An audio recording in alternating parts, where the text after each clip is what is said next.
Bonjour à tous. Merci d'être là aujourd'hui avec nous pour ce forum.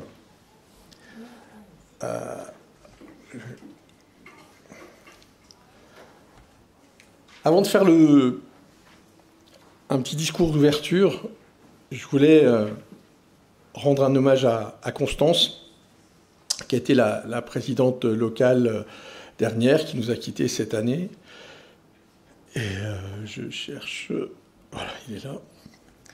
Je voulais remercier tous ceux qui ont eu la gentillesse de m'aider pour le PowerPoint et de m'envoyer des photos. C'était cher à Constance d'organiser le forum. On avait déjà fait les universités de printemps ici. Elle tenait absolument à ce qu'on fasse le forum un jour. Et voilà. Constance, on est chez toi aujourd'hui. Et on te remercie. L'inconstance de l'être et la constance de toi, c'est toi, Constance.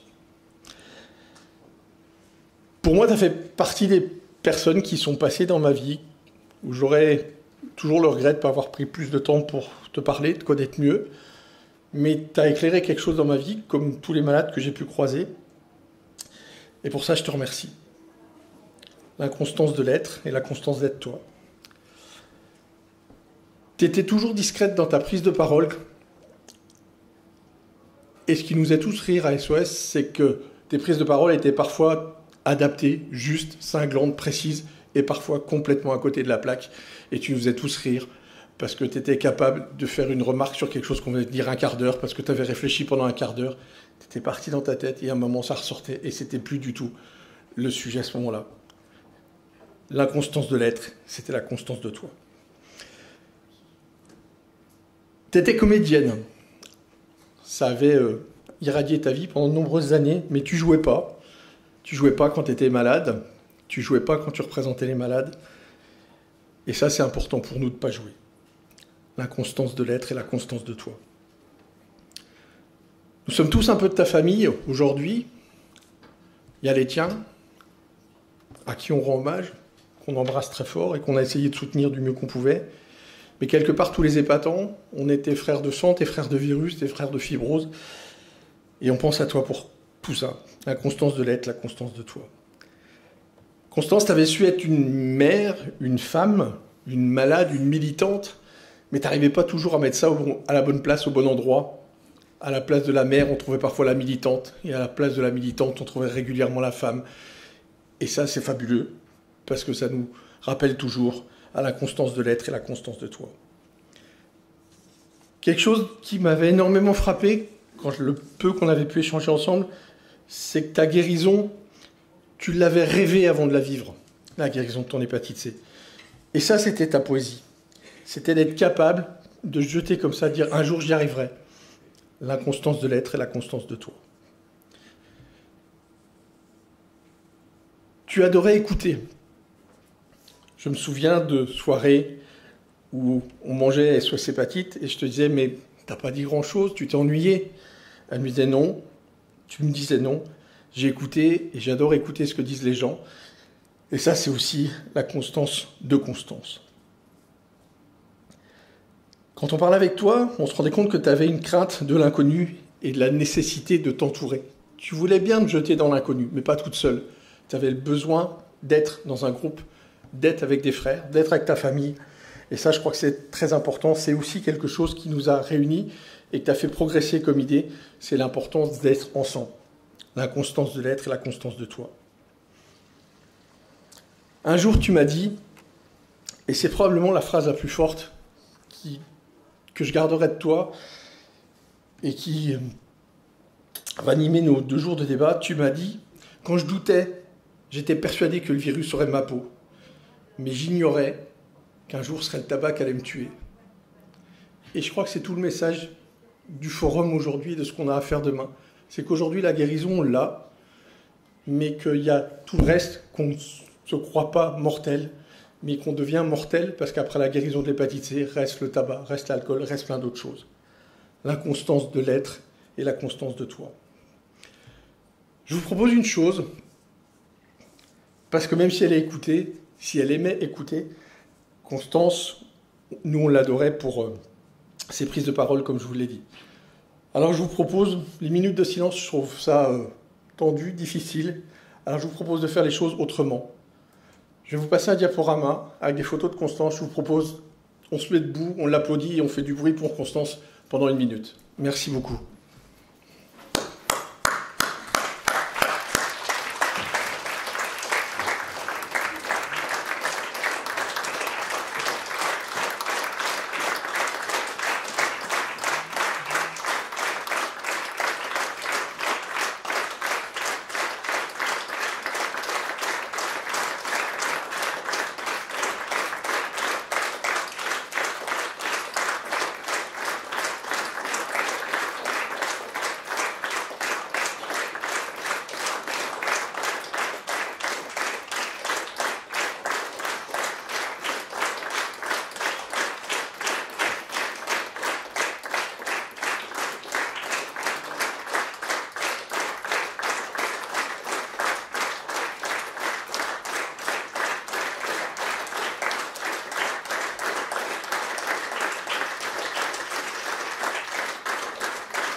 Merci beaucoup.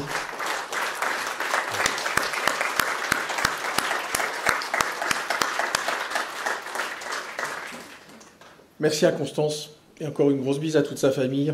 Merci à Constance d'avoir été épatante et ciao Bella.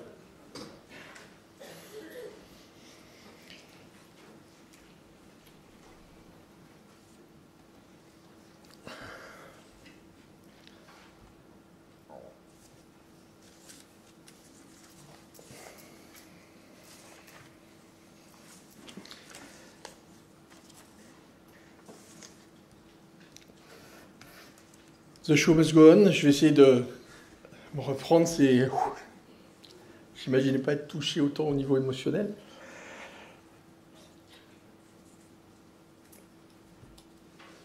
On va faire l'introduction du forum. Qui sommes-nous? C'est la question que je me suis posée pour introduire ce forum. Qui sommes-nous? Allez, on va rire. Est-ce que vous avez remarqué comme moi que depuis 3 ans, le forum des SOS Hépatite, sans qu'on fasse attention, c'est le 3e jeudi de novembre. Un jour, on parlera plus du Beaujolais nouveau le 3e jeudi de novembre, on parlera du forum des SOS Hépatite. Et pourtant, c'est quand même un sacré pied de nez, quoi, de faire notre forum le jour du Beaujolais nouveau et des maladies du foie. Le forum, c'est le temps des voix. Et pour nous, et pour moi qui ne sais pas écrire, il peut s'écrire de plein de façons différentes. C'est le temps des voix avec un X, du grec voxis, je crois, de prendre la parole au nom des malades, de donner la parole aux malades, de rassembler nos paroles, de les porter ensemble, de dire quel regard critique on peut avoir sur ce qui se passe aujourd'hui, sur la façon dont les maladies du foie avancent, mais aussi pour ceux qui ne sont pas des SOS Hépatite, ça va être le temps des voix, demain, avec un E, dans notre réunion en conseil d'administration, de savoir qui a le droit de voix, de vote, avec quel poids, etc. Et ça, c'est aussi une voix qui va nous rassembler et qui, j'espère, nous rassemblera et nous permettra d'avancer. Je disais il y a quelques jours, lors de la campagne, le lancement de la campagne Savoir c'est guérir, dont on reparlera, qu'en 2017, les gens d'SOS étaient insupportables. Et je voudrais reprendre ça parce qu'on est des épatants, mais on doit rester insupportable. C'est pas parce que les progrès dans l'hépatite C ont été faits, que les traitements sont devenus supportables, qu'on peut guérir en 8 à 12 semaines de façon très facile, que nous devons devenir supportables. Non, on doit rester insupportable. Et c'est notre fer de lance que d'être des malades insupportables. Vous avez tous entendu parler du programme NOEP qui vise à éradiquer l'hépatite C en 2030 de la planète. Et la semaine dernière, l'OMS, avec des associations de patients, a défini les conditions pour aller vers cette éradication. Et là, chose à peu près surprenante, 9 pays ont été retenus comme des pays qui pourraient accéder avant 2030 à l'éradication de l'hépatite C dans leur pays. On reparlera de cette liste et on l'a mis dans le communiqué de presse, mais vous verrez qu'il y a des pays intéressants comme l'Islande, mais qui est une île et qui a peu d'habitants et qui a peu de malades. Mais il y a aussi le Qatar, par exemple, qui s'est donné les moyens. Et puis il n'y a pas la France. Et pourquoi il n'y a pas la France? Parce qu'on nous a dit, vous ne pouvez pas, vous avez tout ce qu'il faut, on est d'accord, les traitements, l'accès aux soins, tout ça c'est bon, mais vous n'avez pas de politique cohérente de dépistage. Et c'est pour ça qu'on n'est pas retenu comme un pays qui peut y arriver avant 2030. Et ça va être le cri de colère qu'on va vous pousser là aujourd'hui, c'est on a accès au traitement universel, mais le traitement universel, il n'a de sens que si on a un dépistage universel. Et ça, c'est quelque chose de fondamental. On va revenir dessus tout au cours de la journée. Et c'est des choses dont on va se nourrir à SOS Hépatite pour porter des revendications collectives à partir de ces concepts de dépistage universel. En combien de temps on veut le faire, comment on veut l'organiser et en quoi le dépistage doit influer sur l'accès aux soins.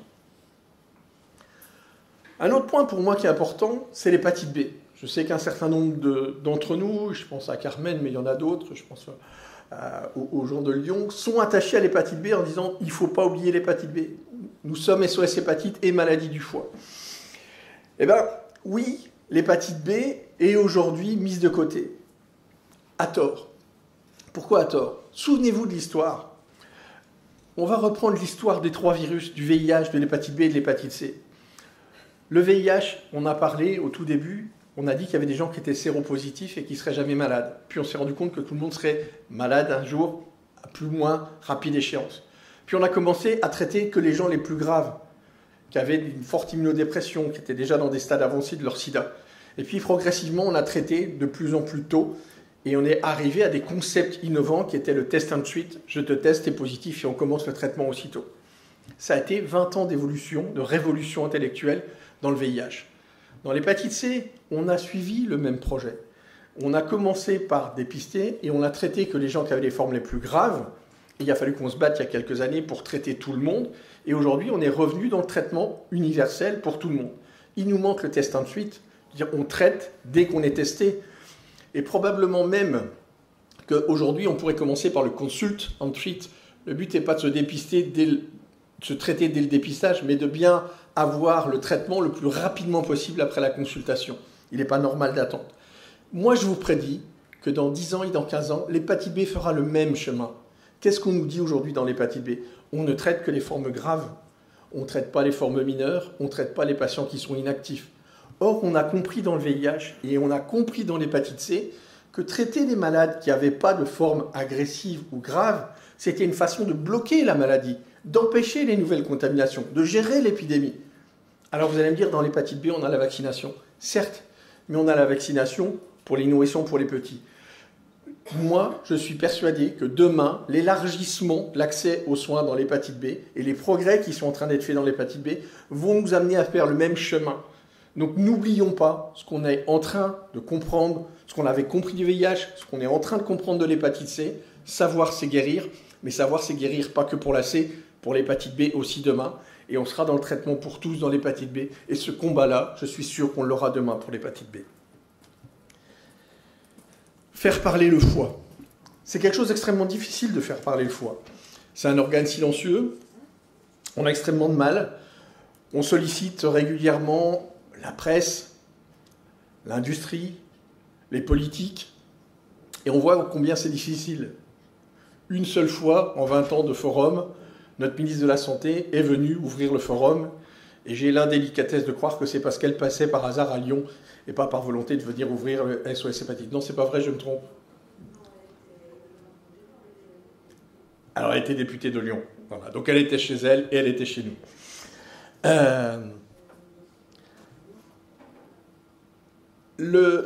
La volonté aujourd'hui d'aller dans cet axe de faire parler le foie, c'est aussi faire parler toutes les maladies du foie. Le travail qu'on fait sur l'hépatite B, sur l'hépatite C, et qu'on va faire demain sur la stéatose, sur la NASH, on la fera aussi pour la maladie de Gaucher, pour les hépatites auto-immunes, pour la cirrhose biliaire primitive, pour toutes ces maladies qui sont dites rares. Et demain, je vous engage tous ensemble à faire de l'hépatite C une maladie rare. Quand il n'y en aura presque plus en France, on aura fait de l'hépatite C une maladie rare. Et c'est ça qui va devenir intéressant. On va ramener les maladies du foie à des maladies rares. Et l'hépatite B en sera de même. Le dépistage universel, c'est une façon de faire parler le foie. C'est une façon de dire vous avez un foie en France, prenez-en conscience, mais aussi sur la planète.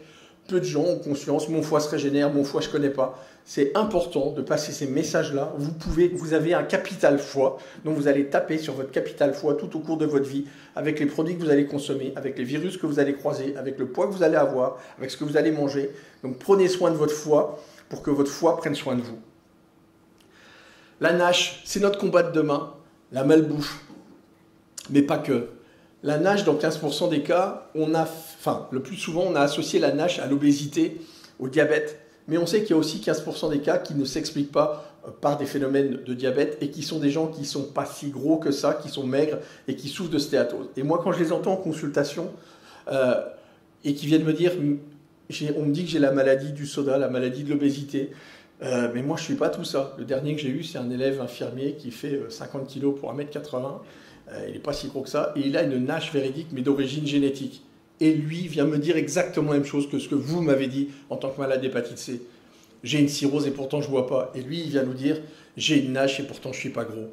Les combats sont les mêmes. Apprenons à retourner nos idées pour avoir le même esprit d'ouverture qu'a toujours fait le nôtre à SOS Hépatite. Le cancer du foie, on ne peut pas l'oublier en ouverture d'un forum et on en parlera. On a un cri à pousser, on a une alerte à donner. On a de plus en plus de possibilités thérapeutiques dans le cancer du foie. L'épidémie de cancer du foie, elle est devant nous. C'est un des 5 cancers qui est en explosion. Alors pas en volume, mais en pourcentage. Il augmente très très rapidement. Or que le cancer du sein, le cancer du poumon sont relativement stables en France. Le cancer du foie évolue. Alors on a des réponses, on a des nouvelles chimiothérapies, on a la chirurgie, on a la radiofréquence, on a la radiothérapie, on a la greffe. On a un arsenal thérapeutique de plus en plus important. Et pour les médecins, il est du coup difficile de stratifier à quel moment on fait quoi. Et là, je dénonce que dans beaucoup trop de centres universitaires, on va réfléchir la prise en charge d'un patient atteint d'un cancer du foie par rapport au dispositif dont on a à notre position. Il faut apprendre à réfléchir l'accès au foie et à la greffe et à toutes les possibilités en cas de cancer du foie de façon globale. Il va falloir redénoncer les plateaux techniques pour prendre en charge les malades atteints de cancer du foie. On doit avoir, à moins de 200 km de chez soi, tous la même possibilité d'avoir des soins en cas de cancer du foie et pas être obligé de s'expatrier à 800 km pour avoir un traitement qu'on n'a pas près de chez soi. J'ai bientôt fini. La greffe, elle est compliquée. Vous savez tous comme moi qu'on est à peu plus de 700 greffes par an en France et 2 greffes par jour. Mais il faudrait pour en faire 3 et on va avoir des besoins qui augmentent. On se bat à SOS Hépatite pour qu'on puisse envisager demain des greffes intrafamiliales, voire donner un morceau de son foie comme on l'a déjà fait pour le rein. Ces techniques-là sont de plus en plus sécurisées. Les Japonais qui refusent les greffes cadavériques sont au point et ne font que des greffes de foie de donneurs vivants. Les équipes françaises freinent aujourd'hui de peur d'avoir des complications chez le donneur. Pour autant, c'est quelque chose qu'à SOS Hépatite, on veut développer et on veut demander de façon la plus large possible. Et pour conclure, j'ai envie de vous dire merci d'être là pour ces 2 jours, merci d'être épatant avec nous et merci de rester insupportable.